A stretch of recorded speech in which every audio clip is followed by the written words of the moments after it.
it reaches a point where the trend becomes like, okay, like, where do we file this player? Like, what do we do with them? And I feel like the conversation around Brown over the course of his career, he's 26 years old now, with Boston.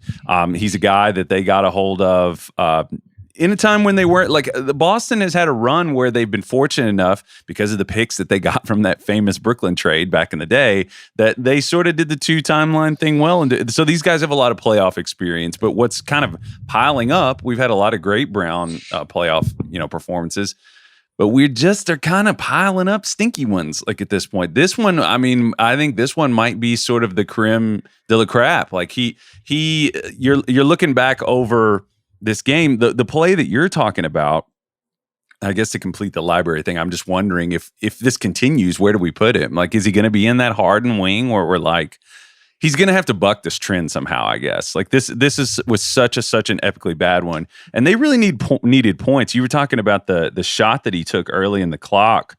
It wasn't so much that he took the shot. It was just that they were down a lot. I don't think the lead had fully swelled to like the 20 range yet, but like Martin, who was feeling himself, took an early clock shot. That's an opportunity for you to go down and get a good shot and eat into this lead. He goes down and immediately takes a terrible contested early clock shot after he'd already been playing terribly in the game. Could not hold on to the ball. It seems like any dribble sequence that's past like 3 dribbles, he's vulnerable. Didn't look good going to the basket tonight. Didn't draw fouls. Just a really, really tough sort of entry in his career.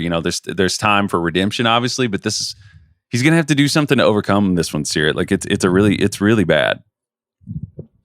Yeah, that turnover was, I think he just basically lost control of the ball dribbling against Bam Adebayo, which was like a theme of his night for the most part, right? There was also, I think Jimmy Butler played passing lanes incredibly well, and I think the Celtics can be incredibly just predictable when they're moving the ball from side to side, and they don't necessarily, they're just man, there's just nights where they're just so far behind the play. And I think that's just especially true with Jaylen. He can be really predictable at his worst. And it's just kind of, to me at this point, it's a matter of not seeing enough of a jump in his basketball IQ over the course of however many years he's been in the league now. He has improved as a playmaker.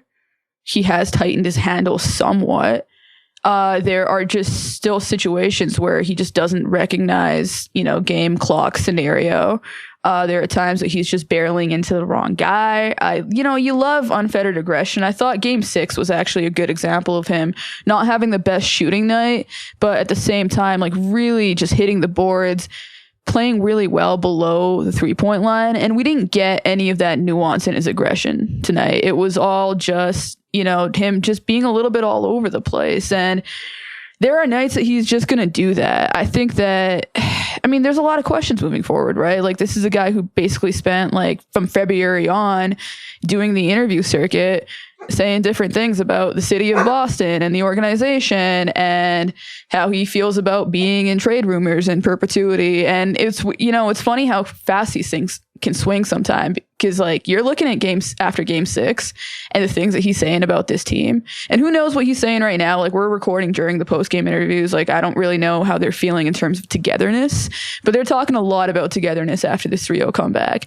And I don't think it's nothing, right? I think that maybe they can take that and still salvage it and find something for next season. I think that for Jaylen, the things that he needs to improve have always been very clear. So I don't think we need to necessarily get into that. I think you can maybe find ways to position him in different areas around the court. I've always kind of liked him as more of a power forward, type of guy. That's what I was going to say. I wonder if you can maybe take some of the pressure off of that. He needs to be, maybe just put less pressure on him to be such a heavy off the bounce, or just tempt him with these situations where he has to be pounding the ball and engaging the defense deep into a sequence that is going to put him in tough situations. I don't know, maybe you set up a situation where he's running off of actions. I don't know, just in shorter bursts, where it doesn't seem like he has to be so vulnerable. I don't know. Maybe that involves him playing off of an elbow sort of like fulcrum creator. But I mean, Horford does that some. I've kind of wondered, like, do you think that they've addressed the sort of dynamic between him and Tatum? Like, do they need like a better connective playmaker? Because Brogdon is sort of more of a lean scoring guy. White is a capable passer, but he's not like a virtuosic passer. Do you think that they should maybe put their focus on that? I know, like, is there somebody out there that would be a good connector between the two of them? Like a low touch time kind of player? I think that's what they've been trying to do. You know, I think that's what Marcus Smart is. I think that's what Al Horford is. I think that at their best, they can be that. And at their best, they move the ball around really, really well. But the thing is, I think it always just comes back down to those two guys are still going to have to get the majority of touches on this team. And I don't know at this point if there's a way to get around that. I've gone back and forth on this question so much throughout the series of just whether these guys are a good fit together. I think just when you're this close, my tendency is to think, let's keep trying to make it work. I mean, look, they got to game 7. So hard to start over. Right. So I do kind of think more in terms of a retool. I think obviously a lot of that depends on how Jaylen Brown is actually feeling this offseason. But yeah, I just don't, but like, I don't know where you go, because I don't necessarily, you know, the obvious thing is going to be to trade Marcus Smart. I think you look at how he played in games 4 to 6. That's the best version of Marcus Smart that you're going to get. And that is a really good player who makes a lot of sense for a Celtics team that, while they are incredible defensively, they lose their defensive edge quite a bit. He's a really good intuitive playmaker. I don't think you're really going to trade him for someone who makes better plays.